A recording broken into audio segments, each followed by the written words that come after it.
Hello.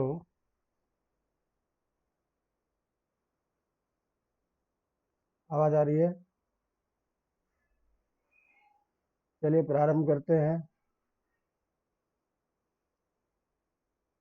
सबसे पहली बात है एक सूचना और आपको बताऊं कि कुछ लोग आप छात्रों में से कुछ परेशान हो रहे हैं कि तैयारी कैसे करें, क्या करें। लिखित नोट्स नहीं है। तो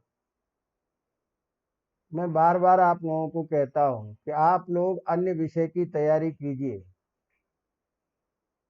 संस्कृत विषय के लिए मैंने आपको कहा कि आपको चिंता करने की जरूरत नहीं है।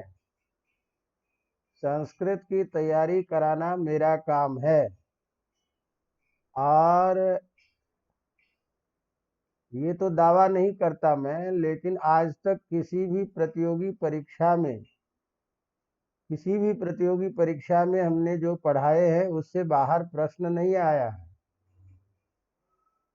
तो इस दृष्टि से आप लोग संस्कृत का जो अपना हर टॉपिक के आधार पर जो मूल विषय है उसको अभी फिलहाल केवल कथा के तौर पे आप लोग सुनिए बार बार, जो जैसा मैं पढ़ाता जा रहा हूँ, और उसको सुन करके दिमाग में उस प्रश्न का उत्तर स्वयं संकलित कीजिए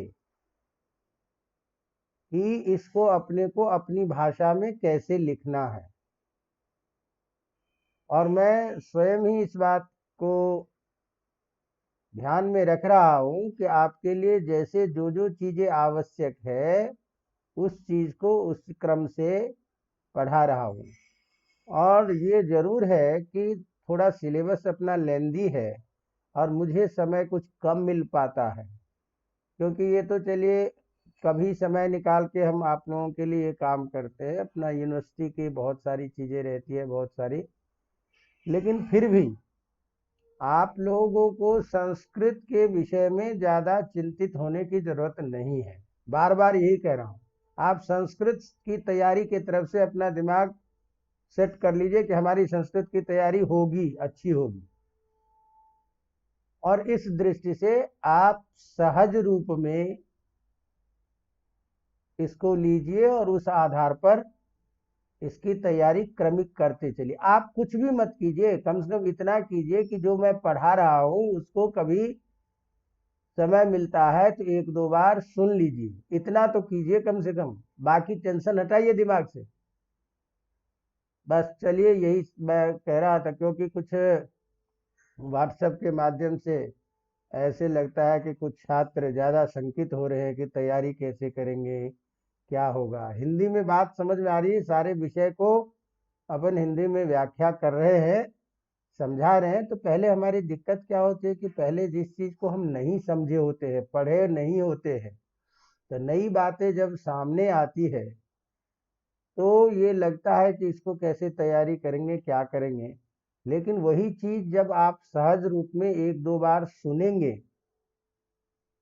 तो फिर उसको अपनी भाषा में आप खुद एक्सप्लेन कर सकते हैं, उसकी व्याख्या कर सकते हैं, उसको आप तरीके से व्यवस्थित रूप में लिख सकते हैं। तो पहले कंसेप्ट, विषय तो आना चाहिए ना आपके सामने। तो पहले विषय क्या चीज़ है इसको आप हर टॉपिक के आधार पर ध्यान में रखिए। और प्रश्न का स्वरूप भी मैं प्रायः सभी पाठ में बताता जा रहा हूँ कि इस प्रकार का प्रश्न आएगा, इसका उत्तर अपने को इस प्रकार से लिखना है।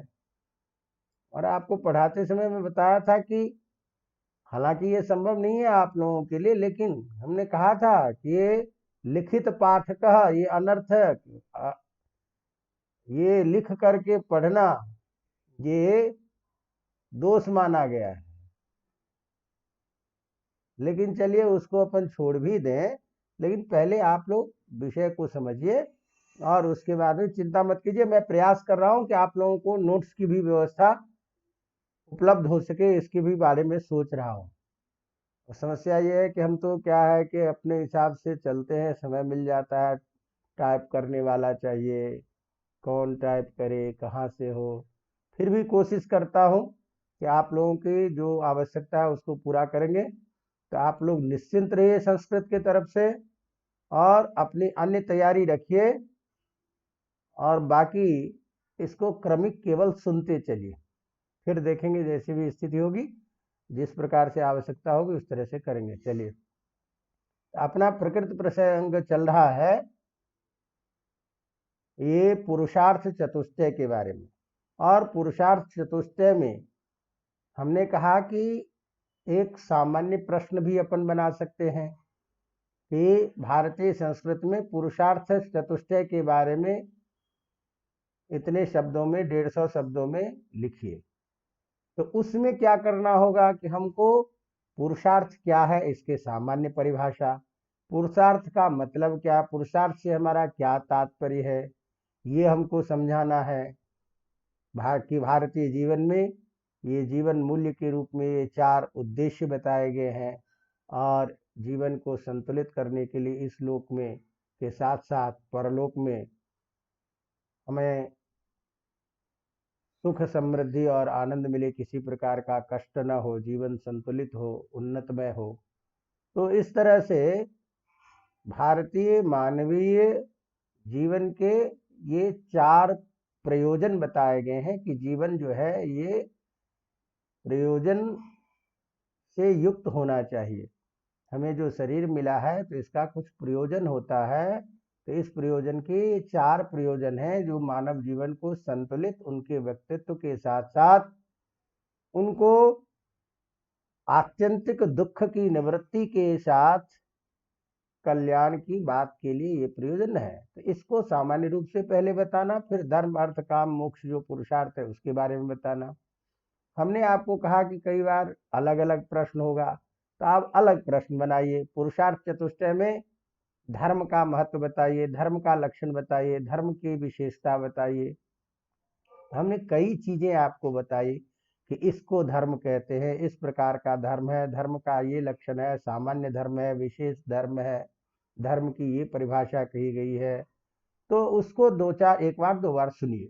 इसी तरह से हमने कहा अर्थ भी जरूरत है, अर्थ की क्या स्थितियां है, अर्थ कितने प्रकार के होते हैं, जीवन में कैसे अर्थ कमाना चाहिए, ये सारी बातें की। काम के बारे में सामान्य रूप से अलग से प्रश्न इतना नहीं होता, लेकिन काम का तात्पर्य क्या है, क्या काम से हमारा अभिप्रेत है, ये सब चीजें भी हमको समझनी चाहिए। इसी तरह से अपना अंतिम जो पुरुषार्थ है वो मोक्ष है, और मोक्ष पुरुषार्थ को परम पुरुषार्थ के रूप में माना गया है, और यही सबसे अंतिम सिद्धांत है चतुर्थ पुरुषार्थ में। तो ये साध्य है, अर्थात प्राप्त करने योग्य चीज है, और बाकी जो 3 पुरुषार्थ है वो मोक्ष रूपी परम पुरुषार्थ जो साध्य है, प्राप्त करने योग्य है, जो अंतिम लक्ष्य है, उस लक्ष्य के प्रति ये 3 चीजें साधन है। तो ये 3 चीजें कब करेंगे, वो मोक्ष की बात कब होगी। इसीलिए देखिए कि हम जब आगे चर्चा करेंगे तो हमारे यहाँ अंत में जाकर के संन्यास आश्रम दिया। क्यों दिया संन्यास आश्रम? कि जीवन के समस्त कार्यों का संपादन करते हुए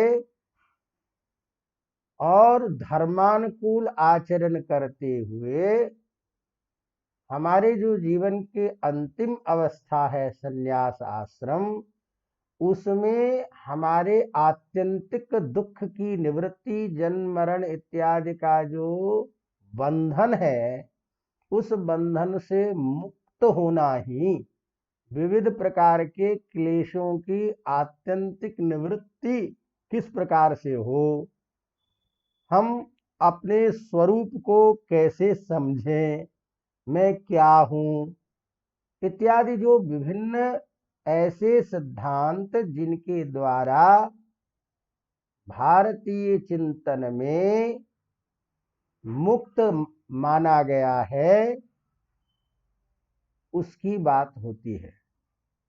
तो वो संन्यास आश्रम में है, तो इसकी हम चर्चा क्रमिक करेंगे। लेकिन ये सारे के सारे जो परम पद रूपी जो मोक्ष है पुरुषार्थ, उससे पूर्व जीवन को संतुलित और उन्नत करने के लिए ऐहिक जीवन की उन्नति किन किन साधनों से हो, हमारा आचरण कैसे हो, इसके लिए ये 3 पुरुषार्थ साधन रूप है। और इस 3 पुरुषार्थ साधन रूप से जब हम आगे बढ़ते हैं, इसी को हम यदि दूसरी भाषांतर में कहते हैं तो जैसे अपन गीता पढ़ेंगे तो गीता में प्रथम पूरे गीता को देखते हैं तो गीता को 3 कांडों में विभाजित किया गया है, कर्म कांड, उपासना कांड और ज्ञान कांड। तो कर्म कांड क्या है? आपके अपने जीवन में कर्म को इस रूप में करें जिससे आपका जीवन संतुलित हो, जीवन नियमित हो। और नियमित पूर्वक कर्म को जब हम करते हैं श्रद्धा पूर्वक, तो उस कार्य के प्रति हमारी भक्ति होती है।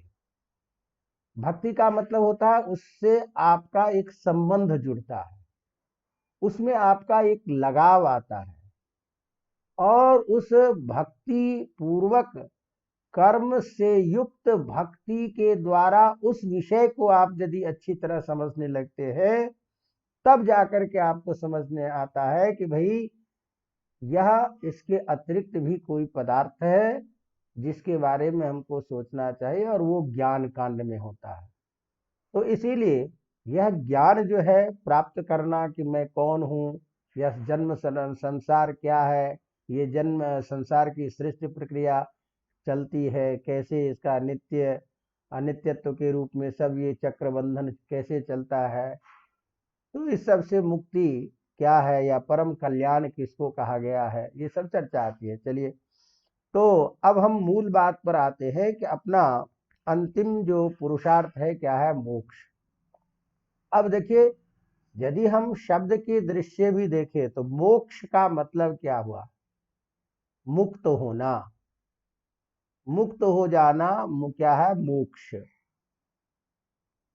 तो मुच धातु का अर्थ है त्याग, छूट जाना, या उस छूट जाने का जो भाव है, छूट जाने की जो क्रिया है, छूट जाना, अलग हो जाना, विरत हो जाना, मुक्त हो जाना, ये मोक्ष है। तब मुक्त होना है हमको, तो किससे मुक्त होना है? जो अनिप्सित चीज है उससे मुक्त होना है। अनिप्सित क्या चीज है? कि व्यक्ति को कभी भी नहीं चाहता है कि हमें किसी भी प्रकार का कष्ट हो, दुख हो। तो दुख की निवृत्ति होना ये क्या है? मोक्ष है, मूल रूप से समझिए। अर्थात यदि जीवन में भी आपको किसी भी प्रकार का कष्ट नहीं मिलता है, सारे जो बंधन के प्रत्यवाय है, जो बंधन को देने वाले हैं, जो सुख दुखादि के अनुभव से हमको पीड़ित करने वाला है, उन चीजों से राग द्वेषादि जो इस तरह से व्यक्ति को सुख दुख के द्वारा प्रभावित करने वाले तत्व है, इन सारी चीजों से यदि व्यक्ति हट जाता है तो उस ऐसे व्यक्ति को संसार में रहते हुए भी जीवन मुक्त कहा गया है, जिसको सांख्य दर्शन में कहते हैं कि यह व्यक्ति तो है लेकिन जीवन मुक्त है। इसे किसी प्रकार का संसार से कोई किसी कष्ट से न कष्ट है, न दुख से न दुख है, न सुख से सुख है, अपने आत्म भाव में स्थित रहता है। तो यह जो मुक्त होना है, तो मुक्त होने के पीछे हम इसकी परिभाषा करेंगे, लेकिन मूल बीज क्या आ गया?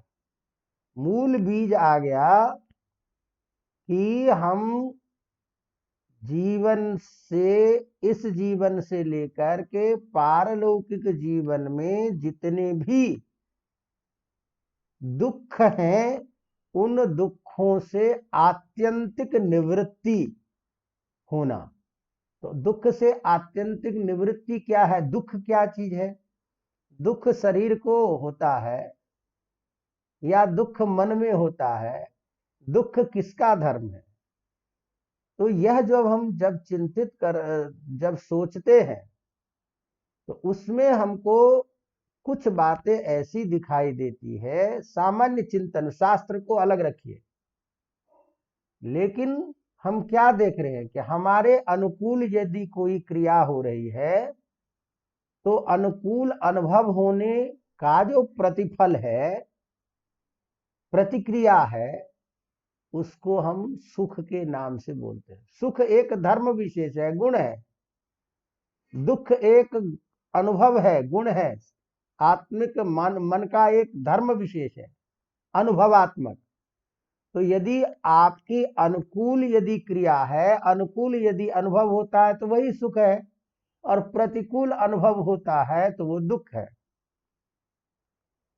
तो यह जो जीवन है, इस जीवन में जब भी कोई व्यक्ति आएगा तो इसमें ऐसे सांसारिक जो पांच भौतिक चीजें हैं, उस व्यवहार में क्रिया के द्वारा जो उसका अनुभव होगा वह दोनों प्रकार का होगा। सुखात्मक भी अनुभव होगा और प्रतिकूल अनुभव भी होता है। यह जब तक अनुकूल प्रतिकूल राग द्वेषादि के द्वारा यह सारी प्रक्रिया चलती रहेगी, तब तक व्यक्ति आपस में उससे उस बंधन से व्याप्त रहता है। तो इस संसार में भी हम कैसे इन समस्त दुखों से अलग होकर के शांत और सुख का अनुभव करें। भारतीय परंपरा में जो पुनर्जन्मवाद है, तो जब तक यह व्यक्ति जन्म मरण लेता रहेगा, करता रहेगा, तब तक वह उस कृत कर्म के आधार पर सुख दुख का भोग करता रहेगा, और यह जब तक भोग करता रहेगा तब तक वह बंधन युक्त कहलाता है। इसीलिए इस बंधन से मुक्त हो जाना ही स्वयं के स्वरूप को समझ लेना। आपको यदि कोई पूछे, आप मैं शब्द का प्रयोग करते हो,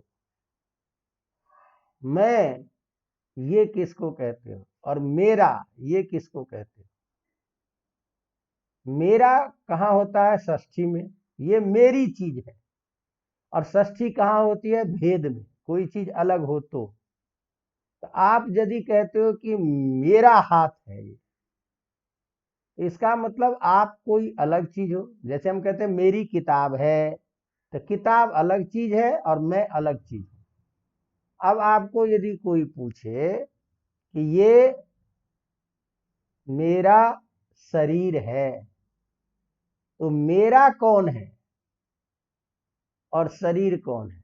इसका मतलब कोई अलग अलग चीज है। मेरा हाथ, मेरे पैर, मेरे कान, मेरे नाक, मैं हूं। इसका मतलब आप ये विचार कीजिए कि मैं शब्द पद वाच्य जो है वो कोई अलग पदार्थ है। वह वही आप जिसको हम जीवात्मा कहते हैं, आत्मरूप धर्म कहते हैं, जिससे यह जो शरीर से संबलित होता है और जिससे शरीर समस्त क्रिया को करता है, वह जो पदार्थ विशेष है वह अहम पदवाच्य है, वो मैं पदवाच्य है। तो मैं आत्म रूप हूं, मैं ज्ञानवान हूं, और उस आत्मा के स्वरूप का बोध मेरे इस अवयव विशेष के द्वारा बोध हो रहा है। इसीलिए शरीर अलग चीज है और मैं पदार्थ अलग है, लेकिन दोनों में इतना आत्मिक संबंध है कि एक दूसरे के बिना बोध नहीं होता है। इसीलिए उस आत्मिक तत्व से संबलित जो यह मांस पिंड विशेष अवयव से युक्त है, इसको हम मैं के द्वारा बोलते हैं।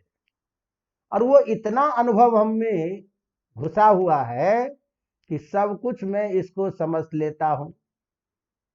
तो यह जो इस शरीर आदि की क्रिया के द्वारा सुख दुख का अनुभव हमको होता है, ये तभी अनुभव होता है कि जब हम इससे व्याप्त होते हैं, बार बार जो है इसकी क्रिया प्रतिक्रिया, इस प्रकार के शरीर के द्वारा जो प्राप्त क्रिया से जो अनुभव है तादात्म्य होने के कारण। तो यदि ये समस्त चीजें जो हैं, यही सारी चीजें हमको इस तरह से मुक्त कर दे, आत्मा के उस भाव को उस चिंतन तक पहुंचा दे कि हमारे चिंतन में किसी प्रकार का राग द्वेष क्रोध, क्योंकि ये सारी चीजें जब देख रहे हैं कि अनित्य है, तो इस तरह के बहुत सारी चीजें स्वतः एक संज्ञान के रूप में प्राप्त हो जाता है दर्शन में, जब हम विचार करते हैं कि ये है क्या तत्व। चलिए कोई बात नहीं, तो ये तो हमने आज कुछ इस प्रस्तावना के रूप में कुछ ज्यादा ही हो गया। तो अपने को मूल बातें क्या थी कि मोक्ष, तो हमने क्या कहा कि मोक्ष आपका अंतिम पुरुषार्थ है, और उस पुरुषार्थ को प्राप्त करने के लिए हमें 3 साधन के रूप में बताए गए हैं, धर्म अर्थ और काम। अवगतम? तो यह अंतिम प्रयोजन, इस विषय में मोक्ष किसे कहते हैं, इसके लिए अलग अलग दार्शनिकों ने अलग अलग परिभाषा दे करके हमको समझाया है कि इसका नाम है मोक्ष। जो हमने आपको मूल बातें अभी प्रारंभ में कही कि मोक्ष का मतलब है मुक्त होना। तो किससे मुक्त होना मोक्ष कहलाएगा, किससे निवृत्त होना मोक्ष कहलाएगा। इस मोक्ष को अन्य शास्त्रकारों ने किन किन शब्दों के नाम से कहा है, तो अपने अपने दर्शन के आधार पर मोक्ष की परिभाषा, मोक्ष के अर्थ को अलग अलग रूपों में परिभाषित किया है। तो आपको ध्यान क्या रखना है कि मोक्ष शब्द का व्यवहार इस रूप में हमारी भारतीय संस्कृति में, हमारे शास्त्रों में इस प्रकार का बताया गया है, और इसके बारे में यह शाब्दिक अर्थ के साथ साथ पारिभाषिक रूप में है। अतः सारांश के रूप में यह मोक्ष पुरुषार्थ के अंतिम प्रयोजन के रूप में माना गया है। यह आपको सारांश में अंत में करना है। अवगतम? तो उस दृष्टि से हमने कहा कि सामान्य रूप से मोक्ष शब्द का अर्थ है मोक्षते दुखम अनेन, जिसके द्वारा दुख से मुक्ति मिल जाती है। तो एक शब्द में क्या निकला, दुखों से मुक्त हो जाना ही मोक्ष है। दुख की निवृत्ति हो जाना, निवृत्ति, दुख की निवृत्ति 2 तरीके से होती है। एक तो यह है कि अभी हमने बुखार लगा और कोई दवाई ले ली, तो दवाई लेने से वो ऐसा नहीं है कि कभी फिर जिंदगी में बुखार नहीं आएगा। ये दवाई ने क्या किया, इसको त्वरित निवृत्ति तो कर दी, कुछ समय के लिए बुखार को हटा दिया, लेकिन ऐसा कोई उपाय दवाई मिल जाए कि कभी जिंदगी में कभी बुखार नाम की चीज ही नहीं आपके पास में है, तो बुखार का कभी नहीं होना, ये बुखार की आत्यंतिक निवृत्ति है। तो ऐसा यदि हमारे पास साधन है कि बार बार दवाई लो, बार बार स्वास्थ्य खराब हो जाए, बार बार चीजें लो, बार बार करो, तो यह तो चलता ही रहेगा क्रम, दवाई लेते रहिए, बैठते रहिए, करते रहिए। इसलिए इसका मतलब यह है कि कोई ऐसी दवाई हमको चाहिए या कोई ऐसा स्वरूप हमको मिलना चाहिए जिससे कभी दुख हो ही नहीं। तो ये जो 3 प्रकार के जो दुख बताए गए हैं, आध्यात्मिक, आदि भौतिक और आदि दैविक, इन तीनों प्रकार के दुख से मुक्त हो जाना ही क्या है, मोक्ष। समझा ना? इसीलिए इसको कहा मुच्यते या मोक्षते अनेन इति मोक्ष, जिसके द्वारा मुक्त हो जाए। दुखम अनेन, दुख है जिससे खत्म हो जाए, वो क्या है, मोक्ष है। अर्थात मोक्ष का अर्थ है मुक्त होना। मुक्ति क्या है, मुक्ति का अर्थात बंधन रहित हो जाना। कहते हैं किसी को बांध दिया, और बांध दिया, उसको कहा कि इसको मुक्त कर दो, का मतलब क्या है, खोल दो। तो बंधन रहित हो जाना, किसी बंधन में जो आप फंसे हुए हैं उससे हट जाना ही क्या है, मुक्ति है। तो मुक्ति अर्थात बंधन से रहित होने का भाव क्या है, मुक्ति है। तो अब सारांश को हम इसको अपनी भाषा में लिखेंगे तो क्या कहेंगे कि जिस गुण धर्म विशेष के द्वारा, जिस गुण धर्म क्रिया विशेष के द्वारा जो दुख के कारक हैं, जन्म मरण आदि बंधन से, त्रिविध जो आदि भौतिक आदि दैविक आध्यात्मिक दुख है, उस दुख से पृथक होना ही मोक्ष कहलाता है। अवगतम? इसीलिए ये समझ लीजिए, ये मोक्ष कोई ऐसा पदार्थ नहीं है जो कहीं आकाश के ऊपर छिपा हुआ मिले, कहीं पाताल में छुपा हुआ है, कहीं पृथ्वी पर रहने वाला ऐसा कोई पदार्थ है, ऐसा नहीं है। इसीलिए शास्त्र में कहा गया, न मोक्षो नभसः पृष्ठे न पाताले न भूतले सर्वासंशक्षते सर्वासा संशये चेतः क्षयो मोक्ष इति उच्यते। क्या? सर्वासा संशये चेतः। अब मुक्ति की, मोक्ष की परिभाषा देख रहे हैं, बता रहे हैं। कहते हैं यह मोक्ष जो है आकाश के पृष्ठभाग में नहीं है कि आकाश के ऊपर में कहीं ऐसा मोक्ष पदार्थ हो, न पाताले, जमीन में रहने वाला कोई ऐसा पदार्थ नहीं है, न भूतले, इस पृथ्वी पर रहने वाला कोई पदार्थ है मोक्ष। तो आखिर मोक्ष है क्या चीज? सर्वासा संशय चेतः, चित्त की वृत्ति में होने वाली जितनी भी आशाएं हैं, आकांक्षाएं हैं, हमें ये प्राप्त हो, हमें ये हो, हमें ये हो, हम, तो सभी प्रकार के चित्त में होने वाली जो आकांक्षा है, इच्छाएं हैं, सभी प्रकार के व्यवहार के जो मूल है, वह संक्षय हो जाना, उसका अत्यंत समाप्त हो जाना ही क्या कहलाता है? मोक्ष।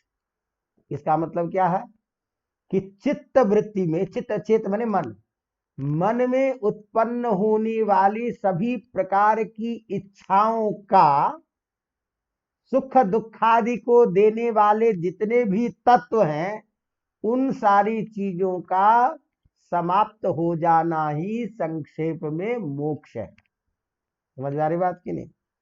अर्थात मोक्ष न तो आकाश के पीछे, न पाताल में, और न ही पृथ्वी पर रहने वाला कोई पदार्थ विशेष है, अपितु सभी प्रकार की आशा कामना से रहित होने पर जो यह मन है, जो किसी आत्म तत्व में समा करके अपने स्वरूप का ज्ञान प्राप्त कर लेता है, अपने आत्म भाव में स्थित हो जाता है, जहां किसी प्रकार के इस प्रकार का अनुभव व्यावहारिक नहीं रह पाता, ऐसा स्वतंत्र शुद्ध बुद्ध अपने स्वरूप में को प्राप्त कर लेना ही क्या है? मोक्ष है। मोक्ष को अलग अलग नाम से भी कहा गया है। गीता में मोक्ष का अर्थ है विशेष रूप में कहा अलग होना। जैसे हम क्या कहते हैं, जरा मरण मोक्षाय मामाश्रित्य यतन्ति ये ते ब्रह्म तद्विदु कृष्णम अध्यात्मम कर्म चाखिलम। मतलब ये है कि गीता में मोक्ष शब्द को कहा अलग होने की क्रिया हो जाना ही क्या है? मोक्ष। इसीलिए गीता में भगवान कहते हैं जरा मरण मोक्षाय। जरा और मरण माने ये बुढ़ापा आना, मृत्यु हो जाना, जन्म होना इत्यादि से मुक्त होने के लिए, इत्यादि से अलग हो जाने के लिए माम आश्रित्य यतन्ति, मेरे में स्थित होकर के जो प्रयास करता है, जो जीवन को चलाता है, ते ब्रह्म विदुहु, वही ब्रह्म को जानने वाला, वही परम ज्ञानी होता है, और वह परम ज्ञान के रूप में अवस्थित होकर के सारी क्रिया को करता है। तो इस वाक्य के द्वारा जरा मरण मोक्षाय में देख रहे हैं कि जरा माने बुढ़ापा, मरण माने मृत्यु, इन सब से अलग होने का जो भाव है उस अर्थ में मोक्ष शब्द को प्रयोग किया है। इसीलिए मोक्ष का मतलब है अलग होना।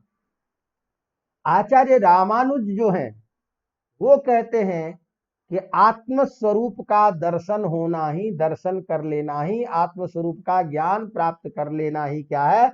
मोक्ष है। अर्थात अपने को स्वरूपतः समझ लेना कि मैं कौन हूं, तो स्वरूप का ज्ञान, आत्म का बोध हो जाना ही क्या है? मोक्ष है। श्रीधर स्वामी का कहना है यही बात, निरसन माने निराश हो जाना, खत्म हो जाना, अन्य चीजों का को अपने से अलग कर देना ही क्या है? मोक्ष है।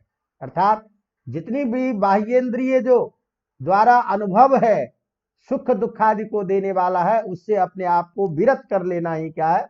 मोक्ष है। इसी मोक्ष को दर्शनकारों ने, किसी ने मुक्ति कहा है, किसी ने कैवल्य नाम दिया है सांख्य आदि दर्शन में, किसी ने निर्वाण कहा है, किसी ने श्रेयस कहा है, किसी ने निश्रेयस कहा है। तो यह मोक्ष शब्द विभिन्न दर्शनों में विभिन्न शब्दों के द्वारा बोला जाता है। तो मुक्ति मिलना ही मोक्ष है, किसी ने कहा। किसी ने कहा कैवल्य प्राप्ति ही मोक्ष है। किसी ने कहा, जैन दर्शन में कहते हैं निर्वाण प्राप्त कर लेना ही मोक्ष है। श्रेयस मैंने इस संसार के बंधन से मुक्त होकर के सारे इस सांसारिक जीवन से ऊपर उठ जाना ही मोक्ष है। पारमार्थिक जो निश्रेयस की प्राप्ति है, परम कल्याण, ईश्वर को प्राप्त कर लेना ही मोक्ष है। इन सभी, सामान्य रूप से यदि हम देखें अभी तक, तो इन सभी रूपों में सामान्यतः दुख की आत्यंतिक निवृत्ति, जन्मादि बंधन से अलग होना, ईश्वर आत्म स्वरूप का बोध होना, परमानंद स्वरूप अवस्था को प्राप्त करना ही मोक्ष है। समस्त दर्शनों का सार यदि निचोड़ करके हम देखें तो मोक्ष का मतलब ये निकला दो वाक्यों में कि दुख की आत्यंतिक निवृत्ति होना, जन्मादि बंधन से अलग हो जाना, ईश्वर और आत्मा के स्वरूप को समझ लेना, परम आनंद को प्राप्त करना, परम आनंद की अवस्था को प्राप्त कर लेना ही मोक्ष कहा जाता है। और वह एक व्यावहारिक क्रियाजन्य बोध है जो अनुभव कराता है, जो ज्ञानात्मक है। अवगतम? इस तरह से मोक्ष की परिभाषा करते हुए विशेष रूप से शास्त्रकारों ने मोक्ष का लक्षण किया है। तो एक तो सामान्य आपने अभी पढ़ा, उसके द्वारा मोक्ष के सरल स्वरूप को आपने समझ लिया, लेकिन अलग अलग दर्शनकारों ने जो मोक्ष की अपने दर्शन के आधार पर अलग परिभाषा की, उसको भी हिंदी के अर्थ के द्वारा उसको समझना चाहिए। तो वैशेषिक जो हमारे दर्शन वाले हैं, वैशेषिक सूत्रकार, उनका कहना है, ध्यान रखिए, अदृष्टाभावे शरीरेण सह आत्मना संयोगाभावः प्रादुर्भाव एवं मोक्षः। अर्थात अदृष्ट माने कर्म फल, तो कर्म फल के समाप्त हो जाने से, जहां कर्म का फल अब भोग करना शेष नहीं रह गया है, किसी कर्म का माने कोई कर्म ऐसा नहीं बचा जिसका फल भोग हमको शेष है, क्योंकि जब तक कर्म फल चलता रहेगा तब तक उसका प्रभाव चलता रहेगा, तब तक व्यक्ति का जन्म मरण होता रहता है। तो अदृष्ट के अभाव में माने कर्म फल के अभाव में यह जो शरीर के साथ आत्मा का संयोग है, यह हट जाना, शरीर के साथ आत्मा का संयोग खत्म हो जाना और फिर प्रादुर्भाव न होना, इस शरीर को पुनः प्राप्त नहीं करना ही मोक्ष है। बात समझ में आ रही बात? तो वैशेषिक दर्शन के आधार पर कर्म फल के समाप्त होने पर आत्मा का शरीर के साथ संबंध छूट जाना और पुनः शरीर के साथ संबंध नहीं होना, पुनः जन्म नहीं होना। प्रादुर्भाव का मतलब क्या है? जन्म नहीं होना ही क्या है? मोक्ष है, वैशेषिक दर्शन के आधार पर। अवगतम? इसी बात को कहते हैं, अर्थात अदृष्ट के अभाव होने पर शरीर के साथ में आत्मा का संयोग समाप्त हो जाए और पुनः वह आत्मा उस शरीर के साथ न जुड़े, अर्थात पुनः उसका जन्म न हो, यही क्या है? मोक्ष। तो अदृष्ट का शेष भाग जब नहीं रहता है तो पुनर्जन्म की बात नहीं होती है, क्योंकि कर्म फल भोगने के लिए ही आत्मा को अलग अलग शरीर में प्रवेश होना पड़ता है। अवगतम? न्याय सूत्रकार कहते हैं, न्याय सूत्रकार वात्सायन के अनुसार दुखानाम अत्यंता भावो मोक्ष अपवर्ग। इस मोक्ष को अपवर्ग के नाम से कहते हैं। तो ये अपवर्ग अर्थात मोक्ष क्या है? दुखानाम अत्यंता भाव, दुख का अत्यंत अभाव हो जाना। अत्यंत अभाव माने पुनः उसकी प्राप्ति की कोई संभावना नहीं हो, अर्थात दुखों के बीज को ही खत्म हो जाना क्या कहलाएगा? मोक्ष। तो न्याय सूत्रकार के अनुसार दुखानाम अत्यंताभाव। तो दुख क्या चीज है? आपको मैं बताया 3 प्रकार के दुख होते हैं। तो तीनों प्रकार के दुख का अत्यंत अभाव हो जाने के कारण, समझेंगे ना, जहां आत्मबोध हो जाता है, परम कल्याण प्राप्ति हो जाती है। अपवर्ग माने सुख प्राप्ति। अपवर्ग हम पढ़ाएंगे, व्याकरण पढ़े, अपवर्ग तृतीय, अपवर्ग नाम फल प्राप्ति। तो फल प्राप्ति क्या चीज है? आत्मस्वरूप का दर्शन, ईश्वर का में साक्षात्कार हो जाना। तो त्रिविध दुख, दुखा नाम अत्यंताभाव एवं मोक्ष। अब खत्म? समझ आ रही बात? तो न्याय सूत्रकार का ये कहना है कि अपने स्वरूप में स्थित हो जाना ही मोक्ष का स्वरूप है, और उसी को हम क्या कहते हैं? अपवर्ग। अवगतम? तो दुख की निवृत्ति हो जाएगी तो क्या करेंगे? अपने स्वरूप में अवस्थित हो जाते हैं, आत्मा अपने स्वरूप में अवस्थित हो जाता है। अवगतम? तो दुखों के अत्यंताभाव होने से आत्मा का समस्त जो विशेष गुण है, सुख दुख, ये सारे धर्मों से रहित होकर के अपने स्वरूप में अवस्थित हो जाना ही मोक्ष कहलाता, अपवर्ग कहलाता है। अवगतम? हमारे न्याय मंजरीकार जयंत भट्ट जो दार्शनिक हैं, वो मोक्ष की परिभाषा कहते हैं, नवानाम आत्मगुणानाम निर्मूलोच्छेद अपवर्ग। क्योंकि न्याय में मोक्ष को अपवर्ग कहा गया है, तो इसीलिए सभी अपवर्ग के रूप में परिभाषा देंगे।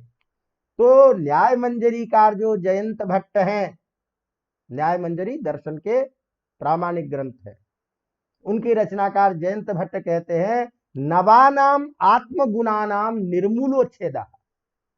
आत्मा में किसी नए गुणों का होने की जो भाव है, उसका निर्मूल उच्छेद हो जाना है। अर्थात कभी भी आत्मा में किसी अन्य नए गुणों का प्रवेश नहीं होना। आत्मा का जो अपना स्वरूप है, शुद्ध मुद्ध मुक्त, वही स्वरूप होना, उसमें किसी प्रकार के नई गुणों का प्रवेश नहीं होना ही क्या है? मोक्ष है। समझेंगे ना?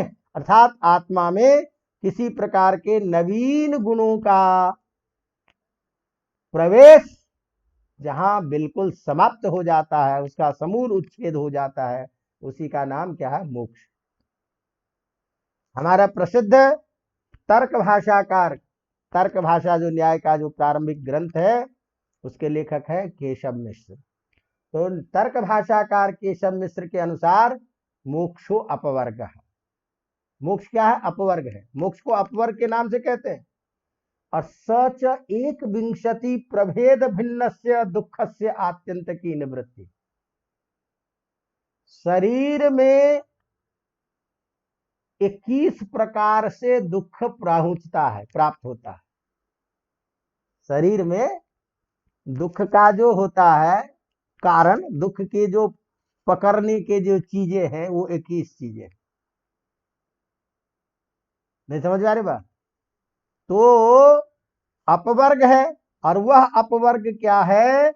21 रूप में अलग अलग, 21 रूप में अलग अलग होने वाले जो दुख हैं, माने 21 चीजों के द्वारा प्राप्त किया जाने वाला जो दुख है, उस दुख की आत्यंतिक निवृत्ति होना ही क्या है?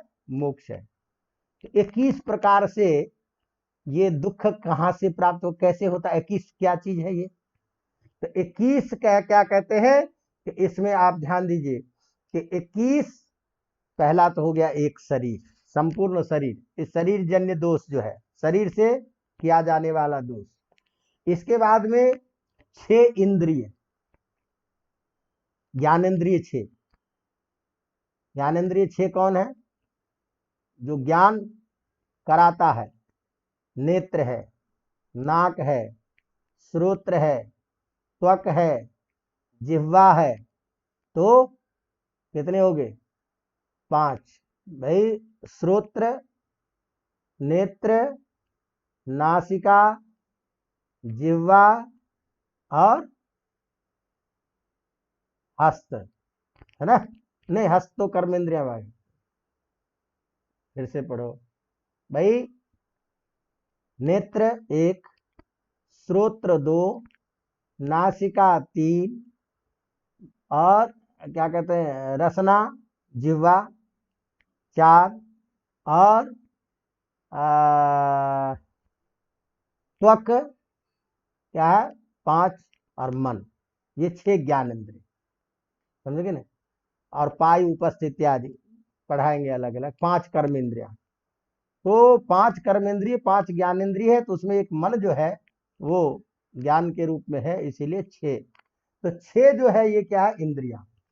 इस इंद्रियों के द्वारा दुख का भोग होता है।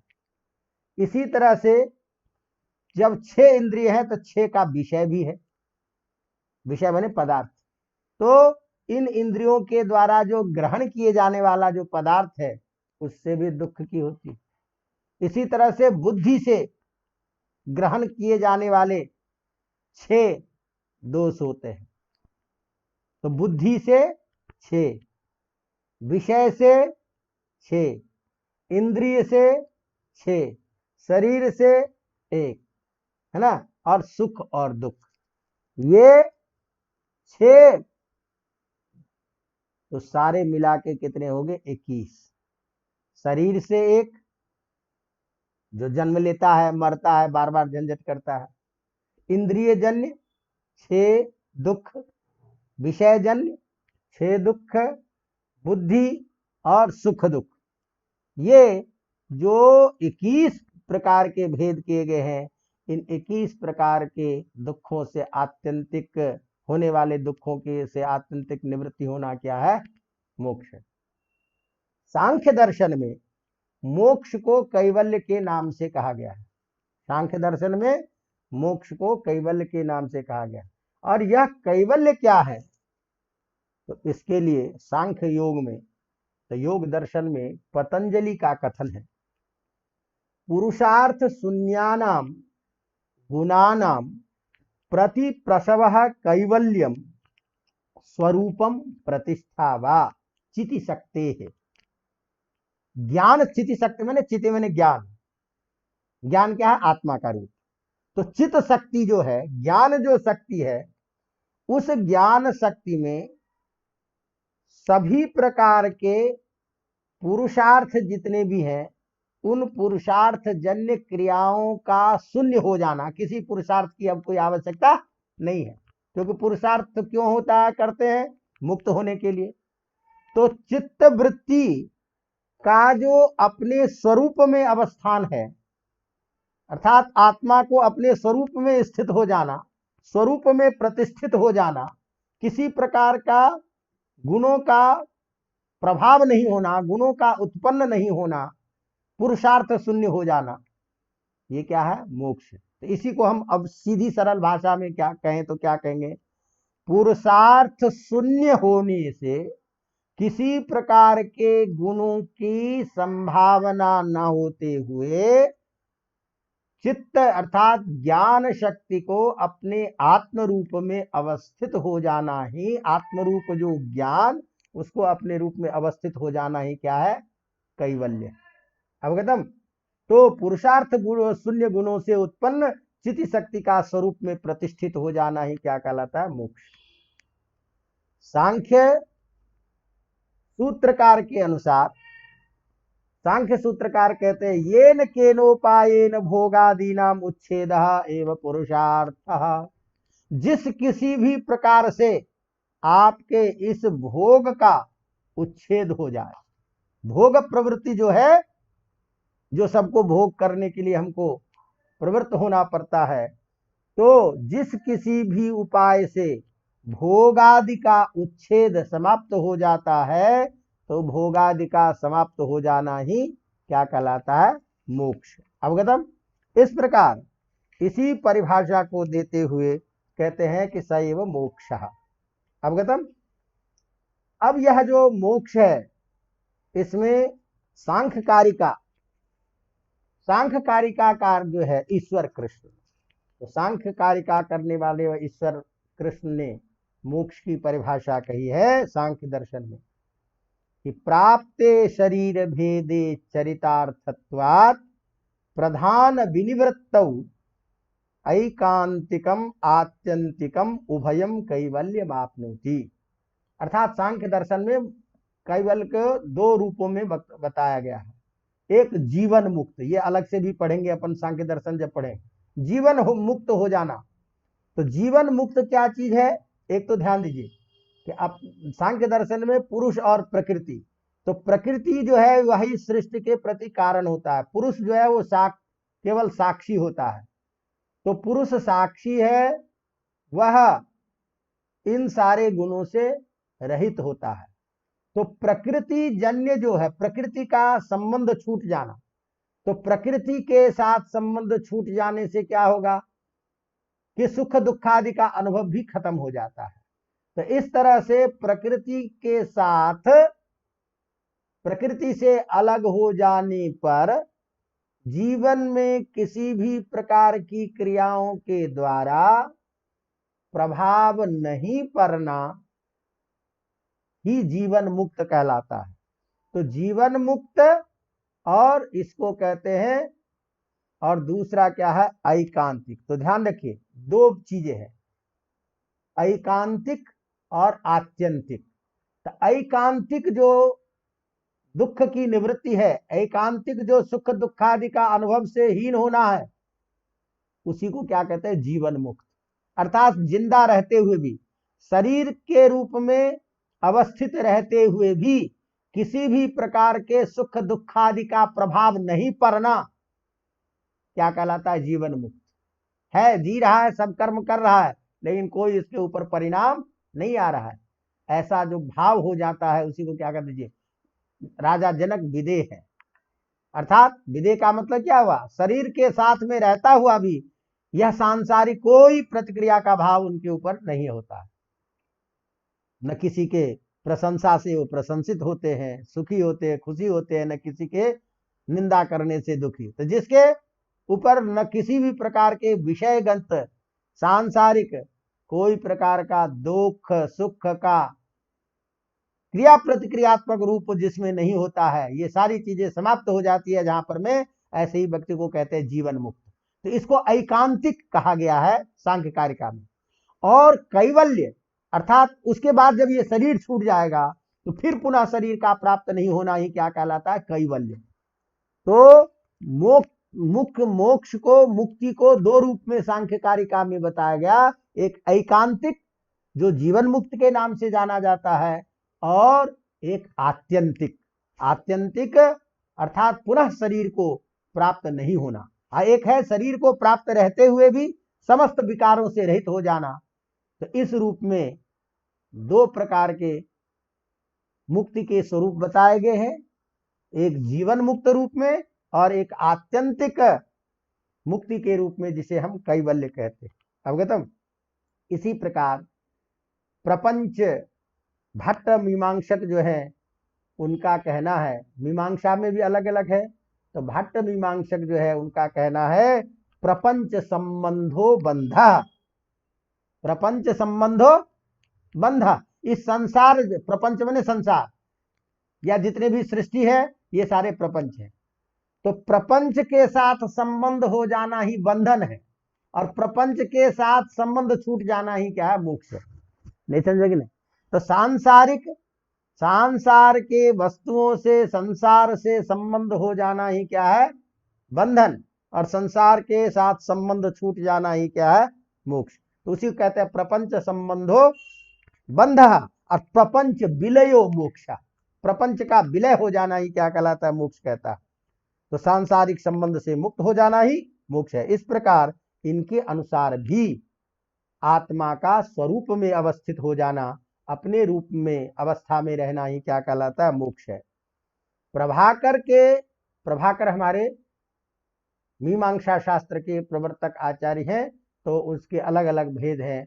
तो उनके अनुयायी जो है प्रभाकर मतावलंबी शालकनाथ ने अपने ग्रंथ है एक प्रकरण पंजिका, तो उसमें मोक्ष की परिभाषा करते हुए कहते हैं समस्त धर्माधर्म क्षय निमित्त संपन्न आत्यंतिक देहोच्छेद एवं मोक्ष। धर्म अधर्म जन्य जितने भी कार्य हैं, उनके निमित्त जितने भी धर्म अधर्म के कारण जितने भी फल भोग है, उस सब का फल भोग का अत्यंतिक समाप्त हो जाना ही क्या कहलाता है, मोक्ष। अवगतम? इस तरह से आत्यंतिक अस्तु, और आत्यंतिक क्या है, देहोच्छेदेना, इस शरीर के उच्छेद हो जाने से, शरीर का स्वरूप जहां बार बार नहीं धारण करना पड़े, ऐसे शरीर के उच्छेद हो जाने से धर्म और अधर्म जन्य समस्त कृत कर्म के फल को भोगने से हट जाना ही क्या कहलाता है, मोक्ष। अर्थात पुनः किसी कर्म फल का भोग नहीं होना ही क्या कहलाता है, मोक्ष। वेदांत दर्शन में जो हमारा सबसे अत्यंत और हमारा प्रतिष्ठित जो सिद्धांत है, उस वेदांत दर्शन में कहते हैं अविद्या की निवृत्ति, अविद्या माने अज्ञान, अज्ञान की निवृत्ति हो जाना ही क्या है, मोक्ष। और ब्रह्म में आत्मा का ऐक्य भाव हो जाना, ब्रह्म के स्वरूप में अपने को अवस्थित हो जाना, यही क्या कहलाता है, मोक्ष। अर्थात ज्ञानमेव मोक्षः। तो ज्ञान किस रूप में, अहम ब्रह्मास्मि, मैं वही ब्रह्म का स्वरूप हूं। तो यह जो पृथकतया जो बोध है वो खत्म हो करके ईश्वर के स्वरूप में अपने आप को अवस्थित हो जाना ही, ईश्वर के साथ तादात्म्य हो जाना ही मोक्ष कहलाता है। अवगतम?